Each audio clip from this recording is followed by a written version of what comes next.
बिस्मिल्लाहिर्रहमानिर्रहीम। अस्सलाम वालेकुम डियर स्टूडेंट्स, मेरा नाम प्रोफेसर बिलाल वाजिद है और मैं कॉमर्स मेंटोर हूँ। हमारी आज की जो क्लास है वो हमारी पिछली क्लास की कंटिन्यूएशन है। पिछली क्लास के अंदर हमने एसेट्स और एसेट की टाइप्स पढ़ी थी कि एक एसेट कितनी कितनी किस्म का हो सकता है या उसको हम किस किस नाम से बुला सकते हैं, और उसके लिए हमने पूरा एक फ्लो चार्ट बनाया था। पिछली क्लास के अंदर मैंने डेफिनेशंस को लिख के एक्सप्लेन नहीं किया था, सिर्फ बोल के एक्सप्लेन किया था। तो कुछ स्टूडेंट ने ये कहा कि सर हमें रिटन फॉर्म के अंदर भी डेफिनेशंस चाहिए। तो उनमें से उस पूरे फ्लो चार्ट में से जो मोस्ट इंपॉर्टेंट चीज़ें हैं, जो मोस्ट इंपॉर्टेंट एसेट्स हैं पेपर के पॉइंट ऑफ व्यू से, मैं उसके लिए आज ये वीडियो बना रहा हूँ और ये मैं डेफिनेशन लिख रहा हूँ। लास्ट क्लास के अंदर एसेट्स की तमाम कैटेगरीज को मैंने एक्सप्लेन कर दिया था और आज दोबारा ही उसको ब्रीफली एक्सप्लेन करूंगा, ज़्यादा वजाहत नहीं करूंगा। अगर आपको ज़्यादा डिटेल वजाहत चाहिए तो मेरी पिछली वीडियो जो है वो आप देख सकते हैं। आज की वीडियो को हम सिर्फ चंद एसेट्स तक महदूद रखेंगे और इन्हीं को हम डिफाइन करेंगे, ठीक है। तो स्टार्ट करते हैं। सबसे पहले एसेट्स क्या होते हैं, मैं दोबारा बता रहा हूँ कि इस तमाम चीज़ों की डिटेल डेफिनेशन, एसेट्स क्या होते हैं, टेंजिबल क्या होते हैं, इनटेंजिबल क्या होते हैं, ये मैं लास्ट वीडियो में क्लियर कर चुका हूँ। इस वीडियो में सिर्फ ये मैंने रिटन डेफिनेशंस आपको देनी है जो बुक के अंदर हमारे डेफिनेशंस है, और ये हमारी 6 डेफिनेशंस है। इनमें से पेपर में बहुत ज़्यादा पूछा जाता है। तो स्टूडेंट स्टार्ट करते हैं। सबसे पहले एसेट्स क्या होते हैं। ये एसेट्स की बुक वाली डेफिनेशन है, इसको बताने के बाद मैं एक्सप्लेन करूंगा। मैं पिछली वीडियो में एसेट्स को काफी डिटेल में एक्सप्लेन कर चुका हूँ। तो एसेट्स कहते हैं जी the economic resources owned by the business. Owned by the business का मतलब है कि जिनका बिजनेस मालिक है, जिनका बिजनेस मालिक है। Owned by the business that helps the business, जो कि बिजनेस की मदद करते हैं इन अर्निंग प्रॉफिट, प्रॉफिट कमाने में। जो बिजनेस की मदद करते हैं किसमें, प्रॉफिट कमाने में। तो कोई भी इकोनॉमिक रिसोर्स जो इकोनॉमिक वैल्यू रखता हो और वो बिजनेस की मलकियत हो और बिजनेस को प्रॉफिट कमाने में हेल्प आउट करे, वो क्या कहलाता है, एसेट कहलाता है। मिसाल मैंने आपको दी थी कि एक रक्षा ड्राइवर है, वो रक्षा चलाता है, रक्षा के जरिए पैसा कमाता है, तो उसका रक्षा उसके लिए इकोनॉमिक वैल्यू रखता है, वो उसका इकोनॉमिक रिसोर्स है, यानी उसका एसेट है।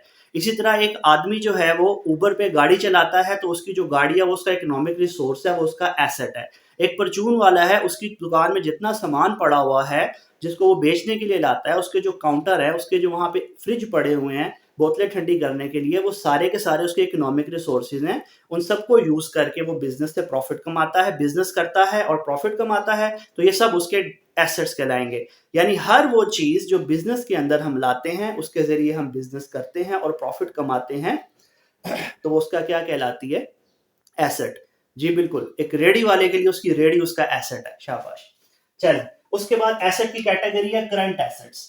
ऐसे एसेट्स जिनको हम एक साल के अंदर अंदर एक अकाउंटिंग पीरियड के अंदर, एक अकाउंटिंग ईयर के अंदर कैश में कन्वर्ट कर सकें। जैसे मैं बेचने के लिए चीजें लाया, एक साल तक तो नहीं पड़ी रहेंगी ना, बिक ही जाएंगी।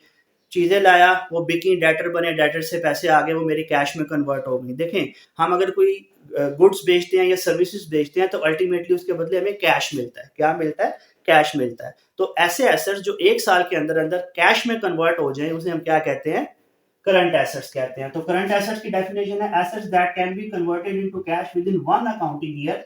एक अकाउंटिंग ईयर के अंदर वो कैश में कन्वर्ट हो जाए तो आर कार्ड करंट एसेट्स को क्या कहलाते हैं, करंट एसेट्स कहलाते हैं, ठीक है। उसके बाद फिक्स एसेट्स कौन से होते हैं। फिक्स एसेट होते हैं जो हम बिजनेस में लॉन्ग टर्म यूज के लिए लाते हैं। जैसे मेरे इंस्टीट्यूट के अंदर पंखे लगे हुए हैं, फर्नीचर पड़ा हुआ है, वो मैं एक साल के लिए तो नहीं लाया, पिछले 7-8 साल से वहीं पड़ा हुआ है, ठीक है। आगे भी यूज होगा, हो सकता है 5 साल और यूज हो, ठीक है। ये पंखे लगे हुए हैं, ये पंखे भी जो है वो आने वाले वक्त में भी यूज होंगे, आज भी यूज हो रहे हैं। तो फिक्स एसेट ऐसे एसेट्स होते हैं जो हम बिजनेस के अंदर मोर देन 1 ईयर के लिए लेके आते हैं, और उनको बिजनेस में आमतौर पे मोर देन 1 ईयर ही कहते हैं, ठीक है। लेकिन बाज औकात बहुत सारे फिक्स एसेट होते हैं जो 10-10, 15-15 साल तक बिजनेस के साथ रहते हैं। तो ऐसे एसेट होते हैं assets that have long life, ऐसे एसेट्स जिनकी लंबी जिंदगी होती है, and that are used in the business for more than one accounting period या वन अकाउंटिंग ईयर। और जिनको कारोबार में लाया जाता है इस्तेमाल करने के लिए, एक साल के लिए नहीं, एक साल से ज्यादा अरसे के लिए, तो वो क्या कहलाते हैं, फिक्स एसेट कहलाते हैं। जैसे लैंड एंड बिल्डिंग है, प्लांट एंड मशीनरी है, फर्नीचर वगैरह, ये सारे आपके फिक्स एसेट है। अब फिक्स एसेट की दो टाइप्स हैं जी, टेंजिबल एसेट्स। टेंजिबल जिनको हम देख सकें, जिनको हम टच कर सकें, जिनको हम देख सकें, जिनको हम टच कर सकें। जिनको हम टच कर सकते हैं वो हमारे टेंजिबल है। टेंजिबल का मतलब है जो नजर आ जाए, जिनको हम टच कर लें, जिनको हम देख लें। तो टेंजिबल एसेट ऐसे एसेट होते हैं जो जिनकी फिजिकल एग्जिस्टेंस होती है, मादी वजूद, फिजिकल एग्जिस्टेंस का मतलब है मादी वजूद। जैसे मैं यहाँ पे मौजूद हूँ, मेरा मादी वजूद है, लेकिन एक और चीज है जिसका मादी वजूद है लेकिन वो नजर नहीं आ रही, तो वो क्या है? वो हवा है। हवा है, उसके होने से हम इनकार नहीं कर सकते, लेकिन वो हमें नजर नहीं आती। तो ऐसे एसेट्स जो नजर आते हैं जिनका मादी वजूद है वो टेंजेबल एसेट्स कहलाते हैं, जिनको देखा भी जा सके, छुआ भी जा सके। तो जैसे फर्नीचर है, लैंड एंड बिल्डिंग है। उसके बाद नेक्स्ट आता है स्टूडेंट हमारे पास इनटेंजेबल एसेट्स। इनटेंजेबल एसेट्स ऐसे एसेट जो फील तो हों लेकिन उनको देखा ना जा सके, उनको टच ना किया जा सके। जैसे मैंने कहा हवा है, फील हो रही है, लेकिन इसको हम क्या कर सकते हैं? इसको हम देख नहीं सकते, तो ये इनटेंजेबल है, गैर मरई कहते हैं इनको उर्दू में, ठीक है। तो ऐसे एसेट जिनको हम महसूस तो कर सकते हैं लेकिन इनको देख नहीं सकते, वो क्या कहलाते हैं? इनटेंजेबल। जैसे बिजनेस की गुडविल है, बिजनेस का अच्छा नाम है, ठीक है, बिजनेस का अच्छा नाम है, बिजनेस के पेटेंट्स है, बिजनेस के कॉपीराइट्स हैं, ये सारे के सारे हमारे इंटेंजिबल्स होते हैं। इंटेंजिबल की डेफिनेशन क्या है? Assets that have no physical existence, जिनकी फिजिकल एग्जिस्टेंस कोई नहीं है, फिजिकली आप उनको नहीं देख सकते, ठीक है, फिजिकल एग्जिस्टेंस नहीं है।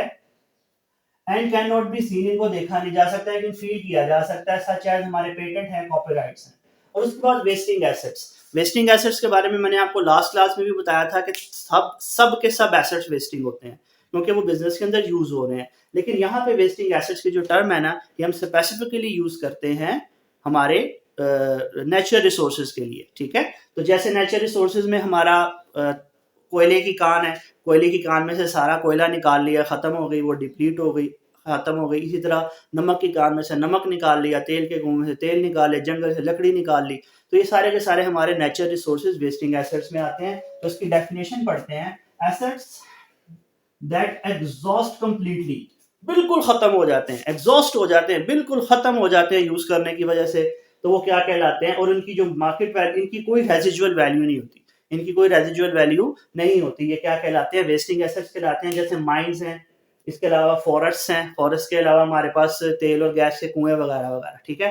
तो स्टूडेंट्स ये थी हमारी आज की डेफिनेशन, ये बहुत इंपॉर्टेंट डेफिनेशन है, मैं बार बार कह रहा हूँ, ये मोस्ट इंपॉर्टेंट डेफिनेशन हैं। इनमें से एक या दो डेफिनेशन वो लाजमी पेपर में देता है, तो इनको बहुत अच्छे से पढ़िए। अगर इनको आपको इनको पढ़ने में कोई भी प्रॉब्लम आती है तो आप मुझे ज़रूर कांटेक्ट करें, मुझे कमेंट्स में लिखें, मुझे आप व्हाट्सएप कर सकते हैं। मेरा व्हाट्सएप नंबर है 0321418206 अगर आपको वीडियो अच्छी लगी हो तो इसको लाइक करें, सब्सक्राइब करें, शेयर करें, मुझे अपनी दुआओं में याद रखें। अस्सलाम वालेकुम।